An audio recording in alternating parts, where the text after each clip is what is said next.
বাংলাদেশের রথযাত্রা হয় শুধুমাত্র দাঙ্গা লাগানোর জন্য। এই ভিডিওটা দেখুন কি বলছে। শীতের মধ্যে একটা রথযাত্রা হবে, 128টি স্থান থেকে এই রথযাত্রা চালু করবে হিন্দু সন্ত্রাসী ইসকন। আমরা প্রশাসনের কাছে দাবি করব এই রথযাত্রা বন্ধ করুন, নত এই রথযাত্রার মাধ্যমে তারা এখানে একটা সাম্প্রদায়িক দাঙ্গা লাগানোর চেষ্টা করছে। ভারতের যতগুলো দাঙ্গা হলো এই রথযাত্রার মাধ্যমেই। তারা 128টি স্থান থেকে কি জন্য যাত্রা করবে? রথযাত্রা। এত লোক তার কোথেকে পাবে? পরিশেষে আমি বলতে চাই, আমরা যদি আজকে ভয় পেয়ে যাই তা ভারত তার আধিপত্যবাদ বাড়াবে, আর আমরা যদি আজকে নীরব থাকি ভারত তার আগ্রাসন চালিয়ে যাবে। আমরা বন্ধু চাই, কোনো প্রভুত্ব চাই না। বন্ধুত্ব হচ্ছে যে ন্যায্য ভিত্তিতে, সাম্যতার ভিত্তিতে।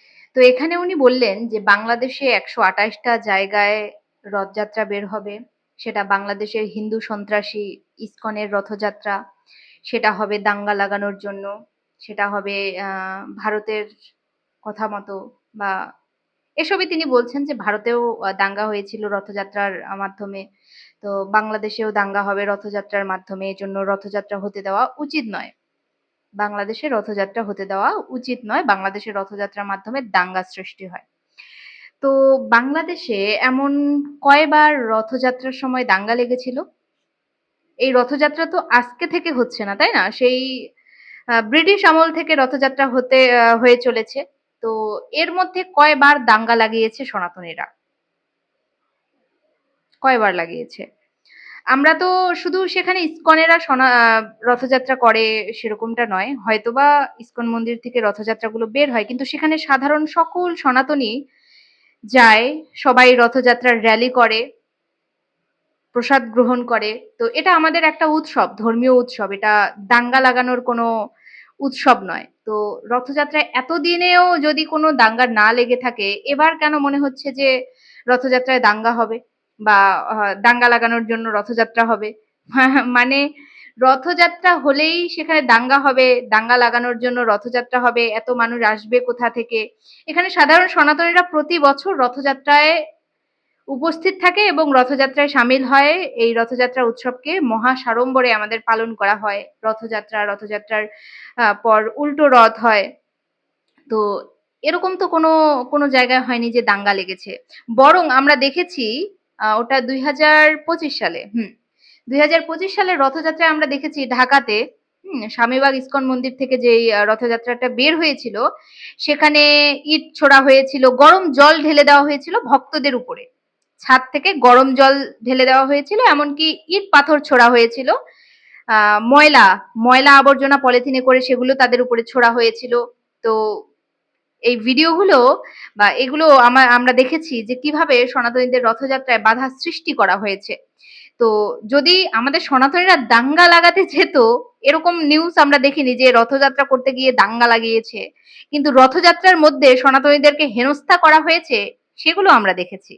তাহলে উনি যে বললেন বাংলাদেশে রথযাত্রা হবে শুধুমাত্র দাঙ্গা লাগানোর জন্য বা দাঙ্গা লাগাবে রথযাত্রার মাধ্যমে, এত এত সনাতনী আসবে, তারা দাঙ্গা করবে, আমাদের সনাতনীরা কবে দাঙ্গা করেছিল? কতবার হয়েছিল এই সনাতনীরা কতবার দাঙ্গা করেছিল? কোনো সেরকম এক্সাম্পল আছে যে ধর্মীয় উৎসবের মাধ্যমে সনাতনীরা দাঙ্গা করতে যায়? এরকম এক্সাম্পল তো দেখিনি।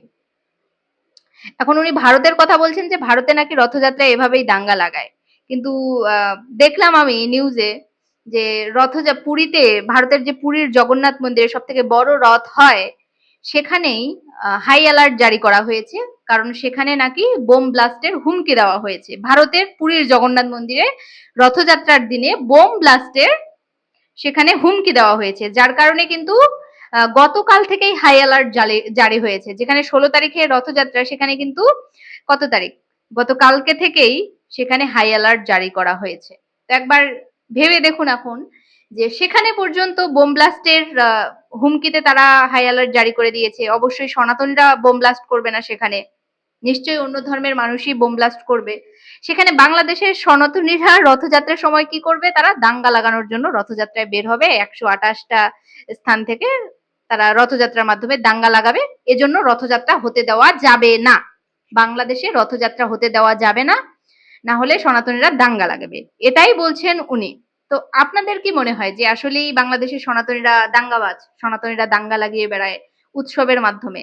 এমনকি দেখা গেছে যে দুর্গাপূজাতে আমাদের যে এত উৎসব অনুষ্ঠান হয়, দুর্গাপূজা হয়, দেখেন যে আপনারা প্রতিবার এই যে মূর্তি ভেঙে দেওয়ার ঘটনাগুলো অহরহ প্রতিনিয়ত আমরা দেখি, এখনো দেখছি।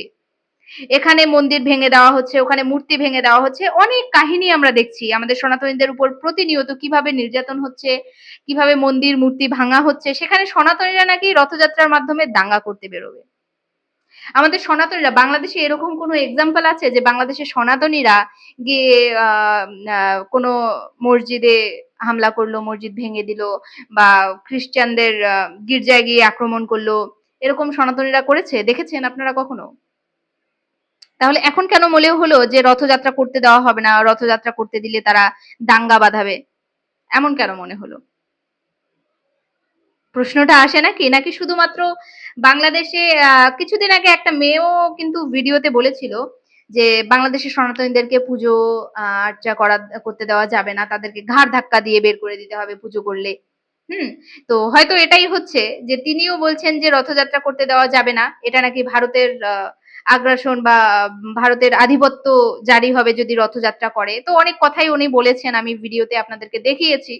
তো আপনাদের কি মনে হয়? আপনাদের মতামত অবশ্যই জরুরি এখানে, যে আমাদের সনাতনীরা দাঙ্গা লাগানোর জন্য রথযাত্রা করবে, বা রথযাত্রা কি আজকে নতুন হচ্ছে যে রথযাত্রাকে বন্ধ করে দিতে হবে? বাংলাদেশে এমন কোনো এক্সাম্পল আছে যেখানে সনাতনীরা অন্য ধর্মের উপরে গিয়ে দাঙ্গা করেছে, আক্রমণ করেছে? অবশ্যই কমেন্টে জানাবেন যদি দেখে থাকেন। কিন্তু আমার চোখে বারংবার দেখা আমাদের সনাতনীদের উপরে বিভিন্নভাবে হামলা করা হয়েছে, মন্দির মূর্তি ভেঙে দেওয়া হয়েছে। এমনকি ওই যে বললাম রথযাত্রায় ভক্তদের উপরে গরম জল ঢেলে দেওয়া হয়েছিল, ইট পাটকেল ছোড়া হয়েছিল, এমনকি সেখানে ময়লা পর্যন্ত ছুঁড়ে ফেলা হয়েছে ভক্তদের গায়ে। তাহলে এখন দেখুন, যেখানে সনাতন ধর্মের পুজো আর্চাতেও সবসময় বাধার সৃষ্টি হয়, সেখানে সনাতনীরা নাকি রথযাত্রা করতে বেরোবে দাঙ্গা লাগানোর জন্য, সেখানে দাঙ্গা লাগাতে পারে। তো এজন্যই নাকি রথযাত্রা হতে দেওয়া উচিত নয়। তো দেখা যাক রথযাত্রা হয় কিনা, আরো আছে কয়েকদিন বাকি। তো আজকের ভিডিও এই পর্যন্তই। আপনাদের মতামত অবশ্যই কমেন্টে জানাবেন, আর এই ধরনের ভিডিওগুলো পেতে অবশ্যই সাবস্ক্রাইব করে সাথে থাকুন। দেখা হচ্ছে নেক্সট ভিডিওতে, নেক্সট কোনো টপিক নিয়ে। ততক্ষণ পর্যন্ত ভালো থাকবেন, সুস্থ থাকবেন। হরে কৃষ্ণা, হর হর মহাদেব, জয় সনাতন।